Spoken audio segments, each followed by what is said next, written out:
Most of the time, mas importante sa atin yung opinion natin kesa sa resulta natin. Tama ka nga, successful ka ba? Bakit ba mas importante sa'yo na maging tama kesa gumana ang iyong buhay? Ito, real talk lang ha. Most of the time, mas importante sa atin yung opinion natin kesa sa resulta natin. Tama ka nga, successful ka ba? Bakit ko nasabi? Kasi yung ibang tao, or maybe ikaw to, mas gusto mo ipamukha sa ibang tao na mali sila. Okay, pero paano nito napagana ang buhay mo? Ano yan? Pampalubag loob na lang na dahil hindi ka nakaka-achieve ng success at dahil hindi ka umaasenso, dudukot ka na lang ng pagiging tama para lang pampalubag loob ba? Na at least tama ako sa ilang mga opinion ko sa buhay. Ang labo di ba?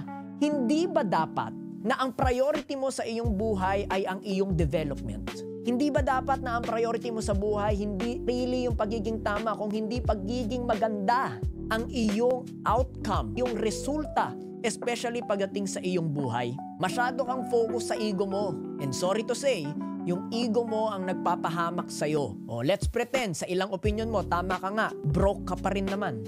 Labo. Dapat, may mali ka man, lahat tayo nagkakamali. Ako mismo, I would say, nagkakamali din. Pero at least, ang buhay gumagana. Yan ang tamang priority. Yan din ang i-prioritize mo.